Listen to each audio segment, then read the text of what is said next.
Saudara-saudariku yang terkasih, salam sejahtera bagi kita semua.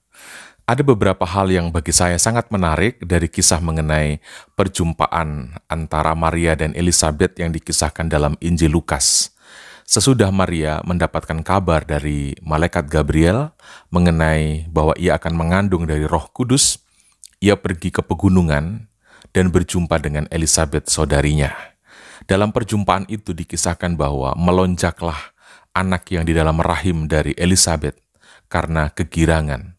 Lalu Elizabeth dipenuhi dengan Roh Kudus, dan Elizabeth berkata, "Siapakah aku ini, sampai ibu Tuhanku datang mengunjungi aku? Terpujilah engkau di antara semua wanita, dan terpujilah buah rahimmu."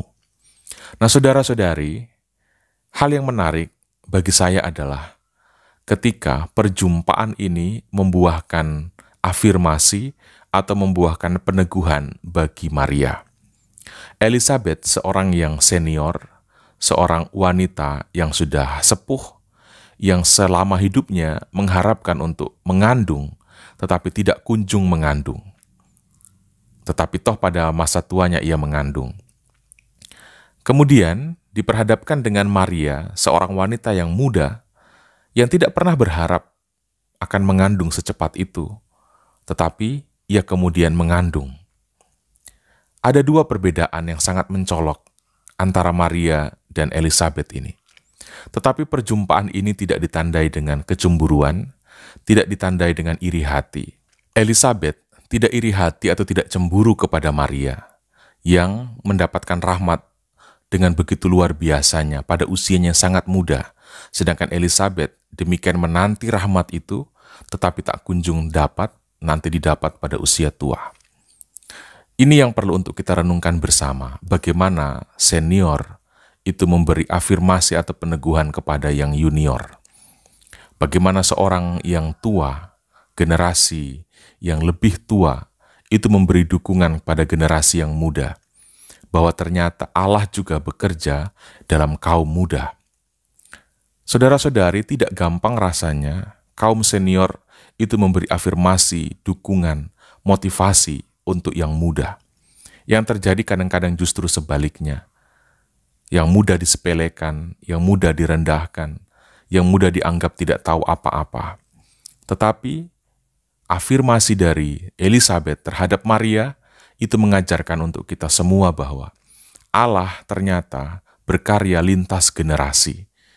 Tidak hanya dalam diri yang senior, tetapi dalam diri yang junior pun, yang seringkali disepelekan, yang dianggap tidak tahu apa-apa, dianggap belum punya kemampuan, belum punya pengalaman, Allah juga bekerja di sana. Sekarang tinggal bagaimana yang senior itu memberi ruang, memberi tempat, memberi dukungan, memberi motivasi, bukan menyepelekan, bukan merendahkan, bukan menyangsikan, tetapi memberi dukungan, memberi kekuatan kepada yang muda supaya mampu untuk melaksanakan apa yang memang diharapkan Tuhan atau yang sedang direncanakan Tuhan melalui mereka. Saudara-saudari terkasih, selain itu, kunjungan Maria kepada Elizabeth juga mengajak kita semua bermenung mengenai bagaimana kualitas komunikasi di antara kita juga. Komunikasi harian kita, komunikasi satu sama lain. Apakah komunikasi kita bernuansa afirmasi atau bernuansa peneguhan positif, atau justru membuat orang semakin tenggelam dalam permasalahan, membuat orang semakin tertekan dalam persoalannya, membuat orang semakin tidak mampu melihat dan menemukan jalan keluar. Bagaimana komunikasi dan interaksi kita satu sama lain? Kunjungan Maria kepada Elizabeth mengajak kita bermenung sampai kepada hal-hal yang demikian. Kita sedang mempersiapkan Natal, mempersiapkan kelahiran Tuhan kita Yesus Kristus. Kalau Allah saja mau mengunjungi umatnya, mengunjungi manusia, mengapa kita satu sama lain terkadang malah membangun tembok, pemisah, dan semacam menciptakan sebuah antipati untuk saling mengunjungi satu sama lain, untuk saling memberi salam satu sama lain, untuk saling memberi selamat, memberi ucapan satu sama lain. Semoga saudara-saudari, kualitas kemanusiaan kita kian hari kian membaik.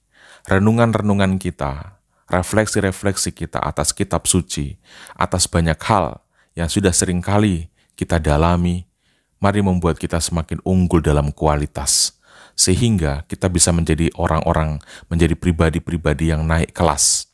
Kita tidak menjadi pribadi yang standar terus-menerus.